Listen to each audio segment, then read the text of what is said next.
Direito e Literatura está de volta para discutir desumanização. Nós temos 3 livros que retratam de diferentes modos a desumanização. Temos o Walter Hugo, Mãe, que vai tratar da questão de uma tragédia, né? Pelo modo trágico.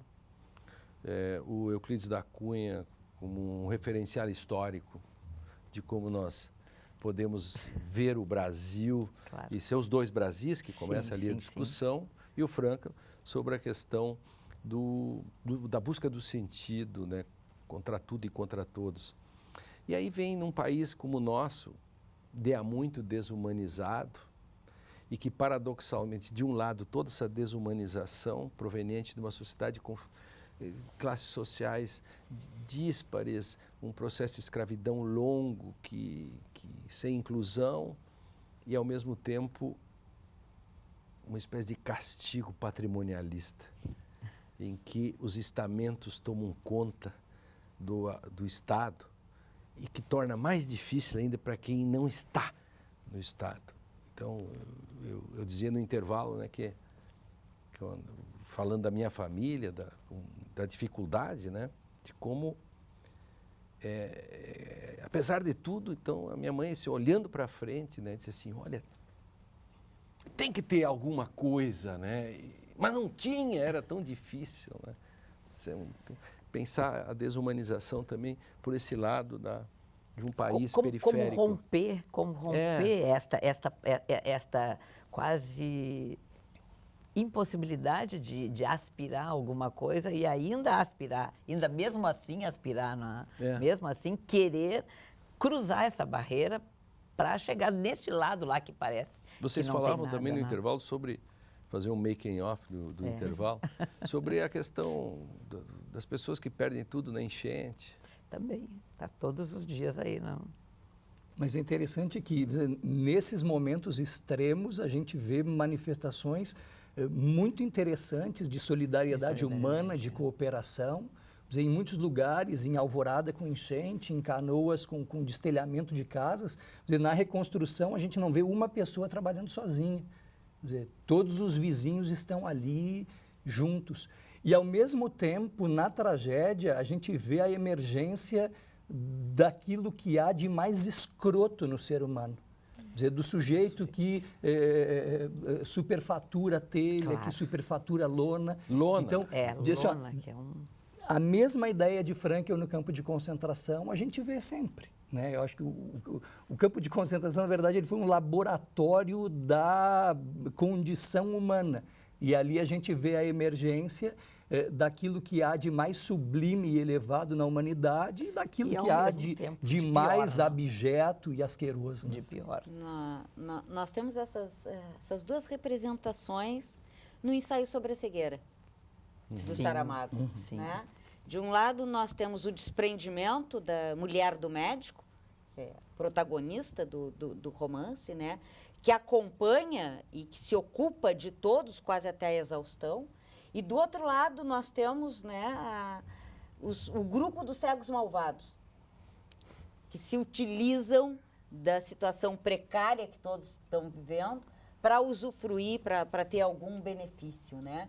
Então, sim, de fato, nós temos nessas situações esses 2 comportamentos, o sublime e o grotesco, digamos assim, esses dois extremos da natureza humana operando, né? Mas eu queria chamar a atenção para uma coisa que é esse estado de desumanização que ele, via de regra, ele aparece a partir de 2 eixos, de 2 tipos de fatores, né? Os fatores da natureza, que desencadeiam através de uma intempérie, algo, ou então um aspecto social, político. Humano. Né? Humano. São elementos que desencadeiam esses quadros bastante... Pelo menos na literatura a gente pode com precisão identificar. Assim como também se pode identificar com precisão quando se trata de um drama social e quando se trata de um drama existencial. Né? Sim. Como é que está se construindo essa representação na narrativa literária de desumanização.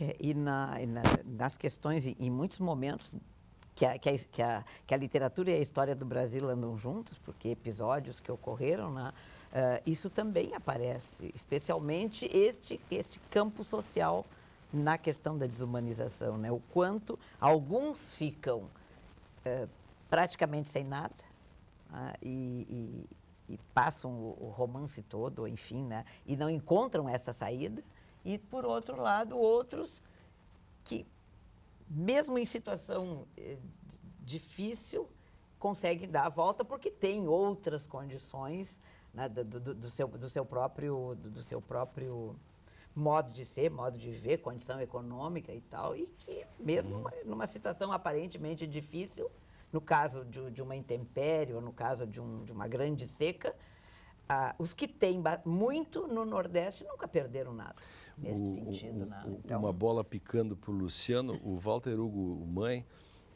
quando escreve esse livro e comenta ele, né, do Desumanização, ele diz: eu escrevi esse livro para saber o que há de gente em nós. Enquanto vocês falavam agora, me ocorreu, logo no início, no campo de concentração, naquilo que Frankl chama a primeira fase, o choque de recepção, tem um determinado momento que é o momento da desinfecção. O sujeito é desinfetado de tudo que ele possui, né? Tem um cobertor ali no qual todos os últimos objetos são colocados, o sujeito tem o seu corpo completamente depilado, com um número tatuado no corpo ou cozido na roupa. Quer dizer, nesse momento, Frankl diz, a gente faz a experiência da existência desnuda. A gente experimenta o que significa ser humano sem absolutamente nada. Algumas pessoas, curiosamente, neste momento, referiam um passado que nunca tiveram. Um passado de riqueza, de sabedoria, de nobreza. E aí, de forma estupefacta, a gente se pergunta, a pergunta da antropologia filosófica, né? O que é o ser humano?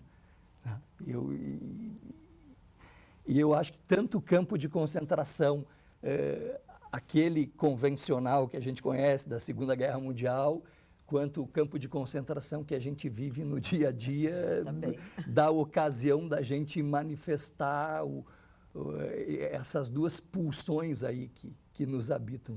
E o que vocês acham, qual é a relação aí, digamos assim, do desnudamento e do descartável, né? Digamos, esta relação que o Agamben fala sobre o homo sacer, o homem dispensável, esse descartável. Quer dizer, no fundo, o que há de gente em nós quer dizer também que nós chegamos ao ponto de achar que os outros não servem para nada, que são apenas um muçulmano, né? Esse que pode ser morto e que ao ser morto não está cometendo crime algum, né? A vida sem nenhum valor de vida. Né? E é esse o quadro que nós temos. Mas a gente também pode pensar nessa vida sem nenhum valor de vida nos fabianos e nas macabeias, né? Nos fabianos de Vidas Secas e nas macabeias de A Hora da Estrela. A gente pode pensar nesse contexto social que esse homo sacer, que está aí à disposição e que não deve ser preservado e que não tem nenhuma garantia do Estado, apesar da Constituição que nós temos, né? Que está aí, faz parte do nosso dia a dia e está aí nas enchentes, né? Mas aí eu quero perguntar, digamos assim, como é que um filósofo como o Luciano vê, por exemplo, essa questão da desumanização, e a partir do próprio livro do Frankl, a questão da banalização, quer dizer, até que ponto que você... aquela tese da Hannah Arendt de que há uma banalização do mal efetivamente, ou a responsabilidade efetivamente da maldade. Na questão social a gente experimenta isso, né? A forma, por exemplo, que um sujeito aborda uma pessoa para assaltá-la na rua, né? A gente vê casos, por exemplo, de uma menina que pediu: deixa eu ficar com o meu computador que tem a minha dissertação de mestrado ali, e o sujeito dá um tiro nela. Né? A vida não tem nenhum sentido. Frankl refere